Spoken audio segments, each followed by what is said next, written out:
UP में 7वें चरण की वोटिंग के 2 घंटे पूरे हो चुके हैं। पूर्वांचल की सभी 54 सीटों पर कड़ी सुरक्षा के बीच मतदान होगा। कई जगह ईवीएम खराब हो गई है तो आजमगढ़ में कई जगहों पर ईवीएम खराब हुई है। वाराणसी में भी ईवीएम में कई जगह दिक्कतें आई हैं। मंत्री रविंद्र जायसवाल को वोटिंग के लिए खासा इंतजार करना पड़ा। तो बड़ी खबर आपको बता रहे हैं, यूपी विधानसभा चुनाव के आखिरी चरण में आज 9 जिलों की 54 सीटों पर मतदान जारी है। करीब 2 करोड़ मतदाता पूर्वांचल में 613 उम्मीदवारों की किस्मत का फैसला करेंगे और इस चरण में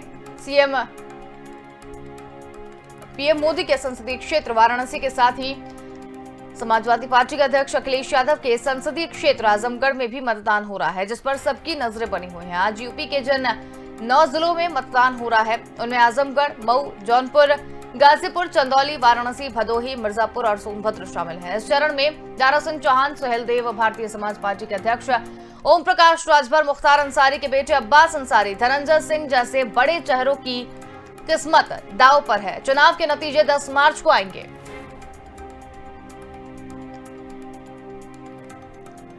इस वक्त की बड़ी खबर हम आपको बता रहे हैं, जहां पर कई जगह ईवीएम खराब होने की भी खबरें से निकलकर सामने आई हैं। गाजीपुर के जंगीपुर में भी ईवीएम खराब हुई है। यूपी में 7वें चरण के वोटिंग यहां पर देखने को मिल रही है। इस वक्त की बड़ी खबर हम आपको बता रहे हैं,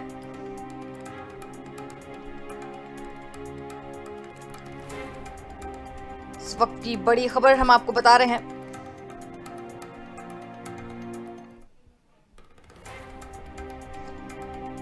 लगातार ये बड़ी खबर हम आपको बता रहे हैं। आज 7वें चरण का मतदान आज है। कई जगह पर ईवीएम खराब भी हुई है। आजमगढ़ में कई जगह पर ईवीएम खराब हुई है। वाराणसी में भी ईवीएम में दिक्कतें आई हैं। इस वक्त की बड़ी खबर हम आपको बता रहे हैं, मंत्री रविंद्र जायसवाल को भी वोटिंग के लिए इंतजार करना पड़ा। आजमगढ़ के निजामाबाद में भी ईवीएम खराब हुई है। दीदारगंज में ईवीएम खराब हुई है।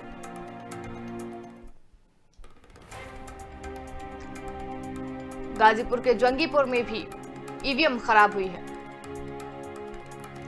यूपी में 7वें चरण की वोटिंग आज।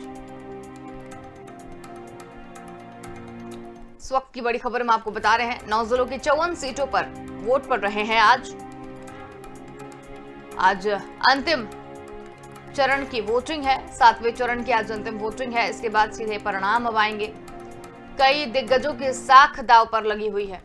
पूर्वांचल की सभी 54 सीटों पर कड़ी सुरक्षा के बीच मतदान कराया जा रहा है, लेकिन कई जगह पर ईवीएम खराब भी हुई है।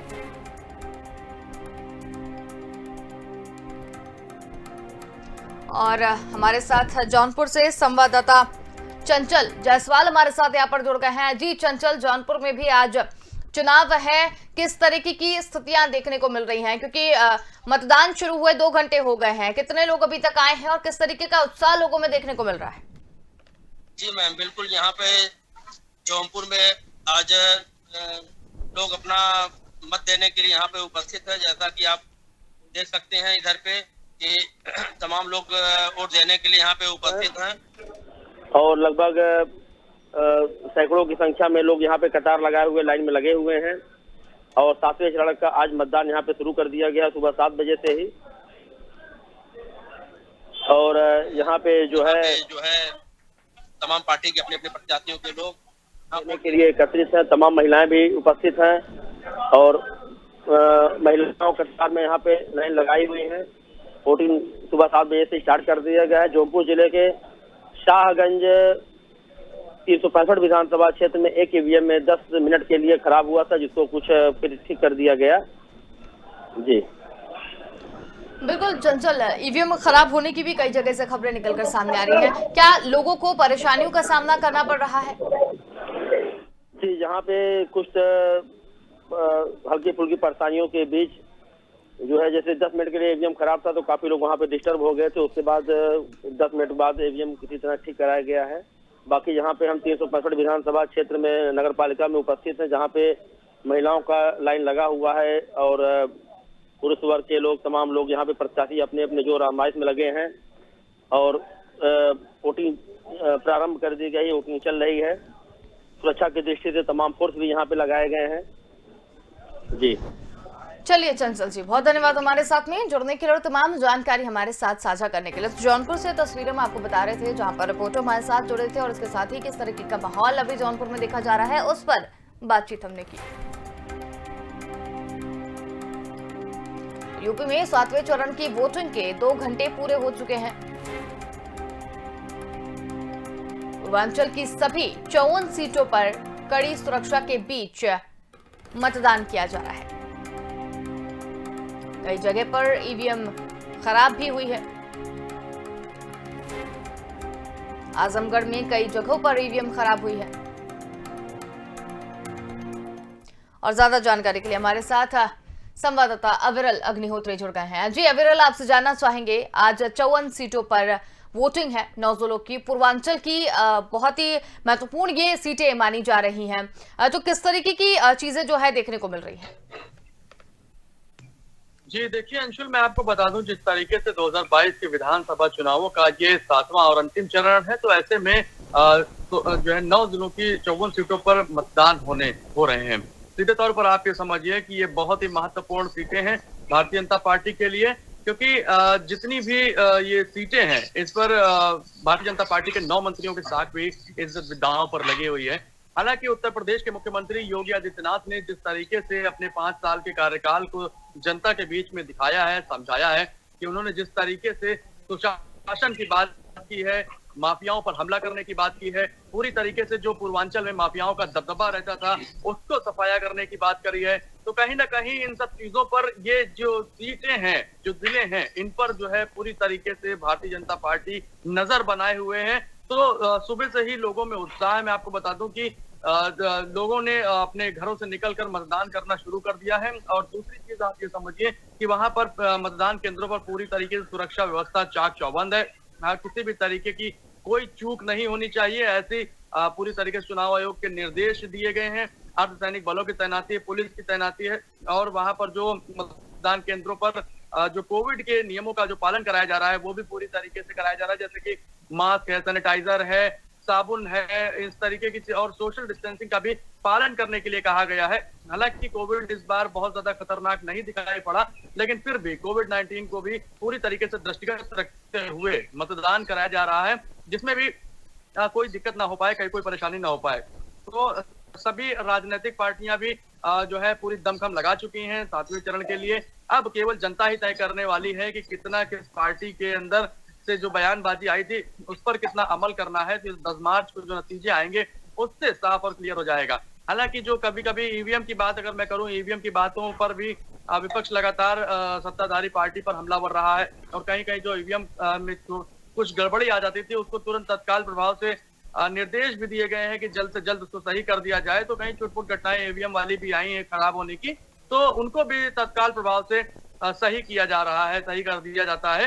तो इस तरीके से जो भी ये सीटें हैं, इनमें से अगर कुछ की बात करें तो कुछ अति संवेदनशील सीटें मानी जा रही थी, जिसमें जो नक्सल प्रभावित सीटें रही हैं, तो उसमें भी पूरी तरीके से जो है वो शासन और प्रशासन मजबूती के साथ, मतलब चुनाव आयोग ने मजबूती के साथ में किसी भी तरीके कोई चूक ना हो, कोई दिक्कत ना हो, तो सुरक्षा बलों का भी पूरा इंतजाम वहां पर है, पूरा फोकस वहां पर है। अंशुल, बिल्कुल अविरल, अगर ईवीएम की बात करें तो कई जगह पर ईवीएम जो है वो खराबी की, गड़बड़ी की खबरें भी सामने आई हैं। किस तरीके की परेशानियों का सामना करना पड़ रहा है और विपक्ष किस तरीके से इसका मुद्दा जो है वो बनाएगा?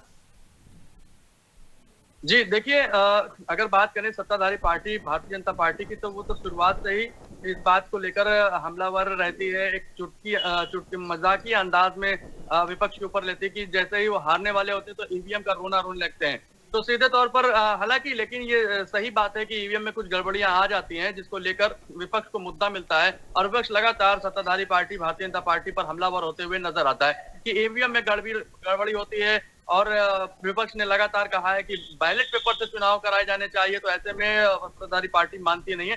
हालांकि फिर भी चुनाव आयोग ने, भारत सरकार ने पूरी तरीके से सुरक्षित और साफ तौर पर कहा था कि ईवीएम में किसी भी तरीके की कोई गड़बड़ी नहीं है, कोई परेशानी नहीं है, अगर आपको लगता है कहीं पर भी ईवीएम में कोई दिक्कत है, कोई परेशानी है, तो इसको खुले रूप से भी चैलेंज के रूप में कहा गया था कि आप इसको देखिए, समझिए, हमें भी बताइए, तो ईवीएम में कोई दिक्कत नहीं है। हालांकि अगर ये भी देखा जा सकता है कि कई बार अन्य राज्यों में जो चुनाव ईवीएम से हुए तो उसमें भारतीय जनता पार्टी को जीत नहीं मिली थी, तो ऐसे में देखा जा सकता है कि ईवीएम में जो है गड़बड़ी की बात निराधार सामने आती है। हालांकि विपक्ष लगातार इस बात को लेकर हमलावर भारतीय जनता पार्टी पर रहता ही रहता है। तो आज जिस तरीके से मैं आपको बता दूं कि ईवीएम में भी छुटपुट जो गड़बड़ियां आती हैं, वो तुरंत तत्काल प्रभाव से उसको सही कर दिया जाता है। अंशुल,